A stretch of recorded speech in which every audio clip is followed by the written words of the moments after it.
What's up, guys, and welcome to episode 3 of the Bubba Speed career mode in the MotoGP 19. And it's time for us to actually get to the part of the season that I personally enjoy the most. We're in the span of 4 weekends, we should be having Jerez, Le Mans, Mugello, which is my favorite track. Then there should be Catalunya right after that, or more or less right there.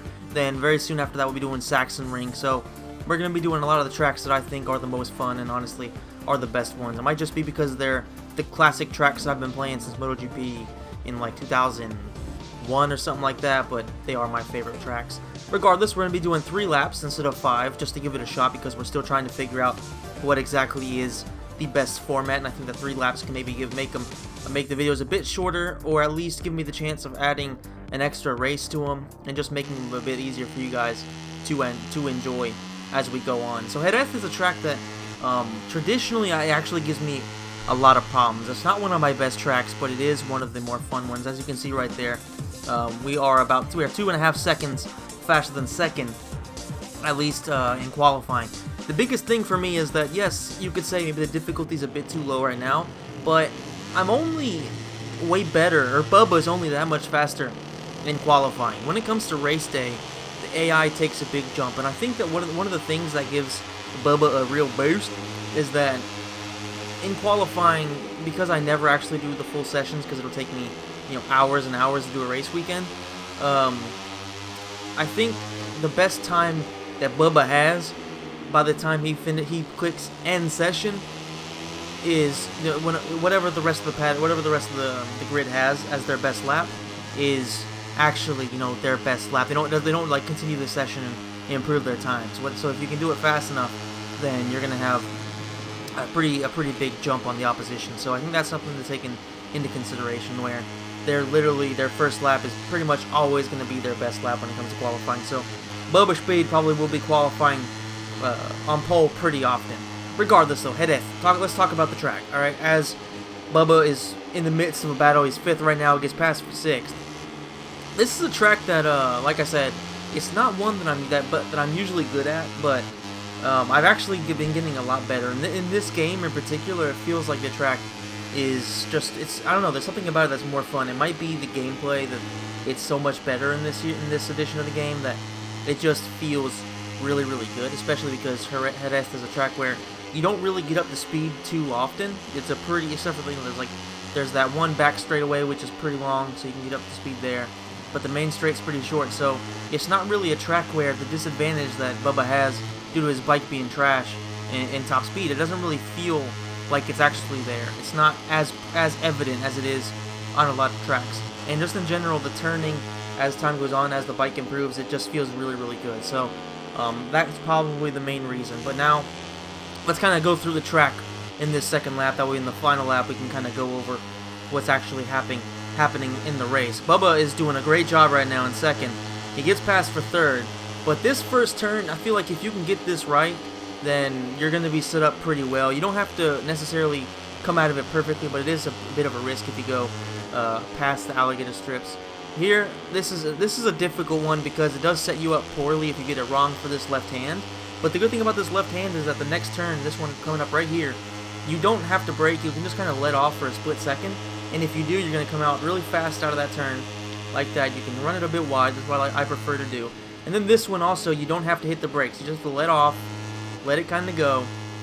I kind of messed up there, so I had to touch the brakes a little bit. But if you can actually get through it, no problem. It's going to give you a great drive, especially because the AI, because the game is so fixated on has to have the perfect lines and stuff like that, the AI does go a bit slow in certain parts of, not all tracks, but in pretty much all of them. They do have these little parts of it where if you can milk it a little bit and go offline, then you have a great chance. This one, you don't have to hit the brake at all there. This one, you just have to let off a little bit. I tend to hit the brakes just a tiny bit to guarantee that I get out of it as well as possible. Ran a bit wide there. And then right here is where the fun begins. It's like the most cheese part of the track. There you can come out wide, no problem, because this is where it gets good. You don't have to let off or hit the brakes. You just pretty much go in full throttle. Right here especially, you can just kind of let off and you'll be fine. That's what I usually do. Let off, that way I can come out of here really, really strong, and then don't even come close to the brake right there. You're going to get a hell of a drive, and you're always going to gain about half a second over second place when you go through there. Then this last turn is pretty difficult. It is a hairpin, so you have to get it kind of right with double apex. But once you're fine, then once you get through it and kind of learn how to do it right with the game, especially using the rear brake as often as possible, then you can do really, really well. So final lap, we have we have a half a second gap over second place, and Bubba's looking pretty good. The thing is, because we have it set up to 3 laps, I decided to give Bubba medium tires as opposed to the usual hards, just to see what the difference is. And what we might have to do is, because if you look in the bottom right on the HUD, you can see the 2 red lines that are the 2 vertical red lines. Those are the tires.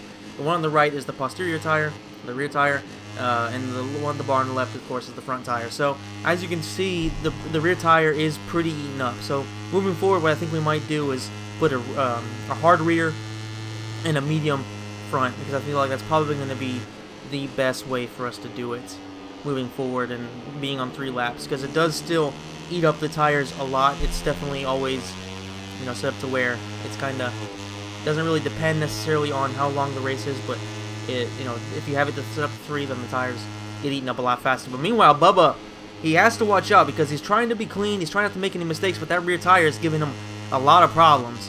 I think that's Don Antonio or something like that, right on his fucking ass. So he has to be careful coming into the Angel Neto corner, going into the part where technically he should have the advantage, but he's not doing a good job right now. He's not keeping it clean.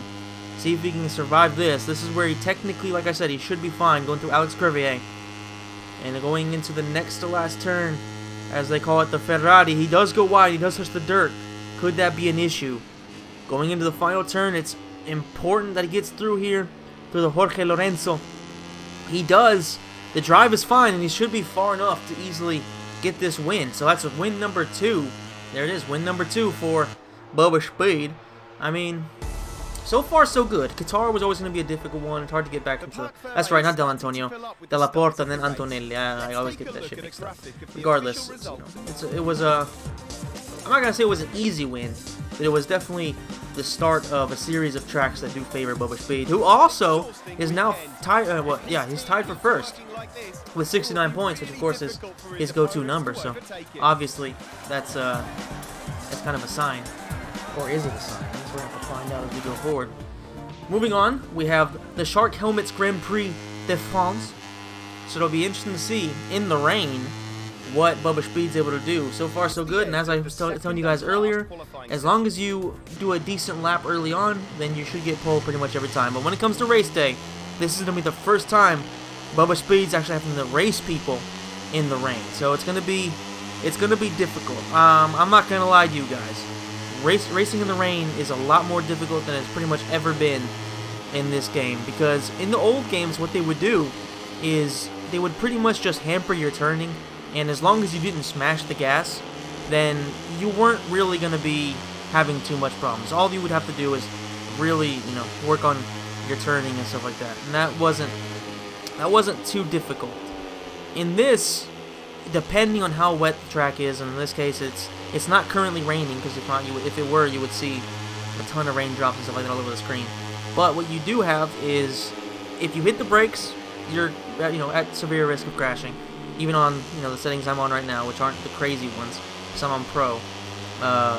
If you hit the gas, you have a pretty solid chance of crashing. If you go, I'm not gonna say like anywhere under the medium, medium throttle, you should be okay.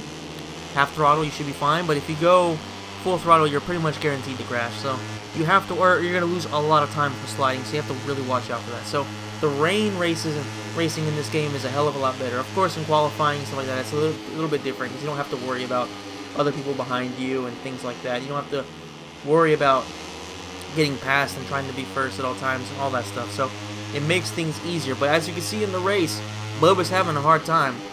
These are I would say the more difficult parts of this track, because if you really come out of it wrong, then you're setting yourself up for failure for the last turn that's coming up right now. And this is I would say one of the most iconic sections of a track in this MotoGP. I mean, listen,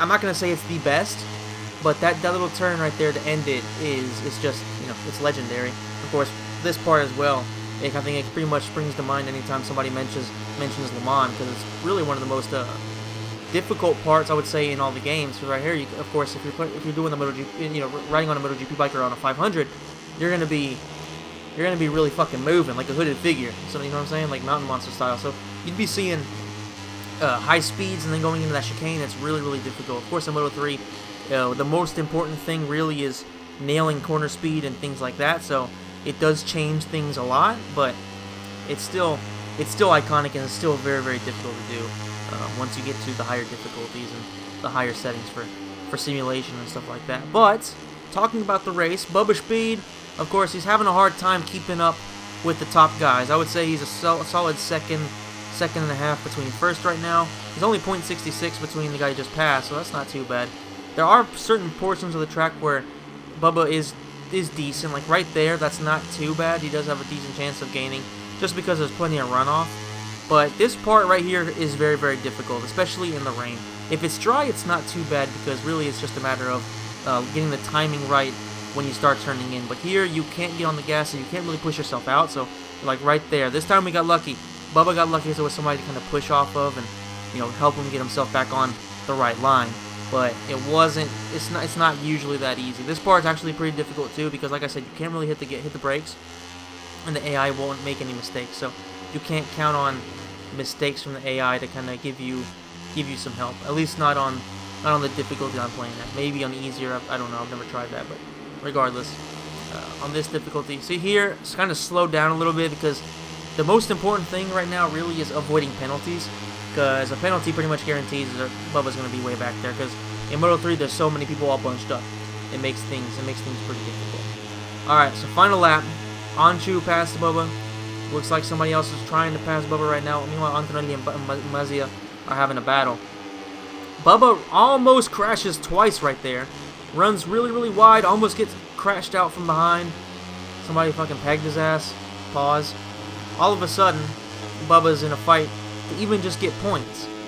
So his hopes of being top of the league, top of the championship, come the end of this weekend are pretty much done. But there's still a chance at least to get a top 10, maybe even a top, I don't know, 7 or 8 position. Like, that wouldn't be too bad, considering how much struggle it's been for Bubba. It wouldn't be too bad, I would say. This part right here, though, this is where he has to start gaining ground. Cornfield, he's trash, and yet he's somehow ahead of Bubba. Rodrigo is ahead of him. Bubba gets, oof, thought was going to get past him. Can he cut inside? He can. He passes both. Ooh, he passes Ramirez, too. Well, I guess technically it was 2 turns, but regardless, 2 turns, he gets past 3 people. Not a bad little move there from Bubba. Can he get past Toba? Ooh, Ramirez was looking to go inside too.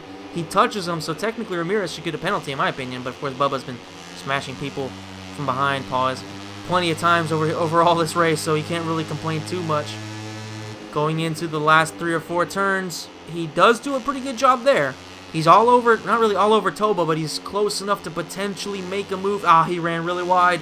He's having a hard time staying on his bike right now, but he survives. Going into the next to last turn, is he close enough? No, it's not going to be enough.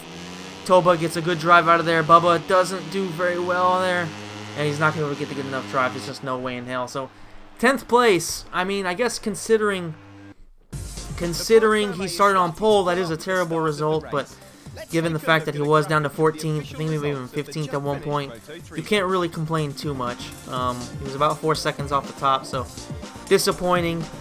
Yeah, now 12 points behind Nicolo Antonelli for first. Dalla Porta's 4 points behind Antonelli, so there's some ground being made up for Bubba, but going into Mugello, which is Bubba's best track by far, aka my best track, I would say that's probably where you're gonna see the 3rd win. I feel like if I don't win, and if Bubba doesn't win in Mugello, then there's something very, very wrong. So unless it's another wet race, that could be a problem. Maybe Bubba's the reverse of Christopher Mullen. Anyway, guys, I hope you enjoyed the video. Please smash the like button if you did. Subscribe to the channel. Hit the notification bell. That way you can get a notification every time one of my videos comes out. And that's, as always, that's the best way you can support me, because YouTube does not give a damn about us small channels. And guys, I really appreciate every single one of you, and I'll see you in the next episode.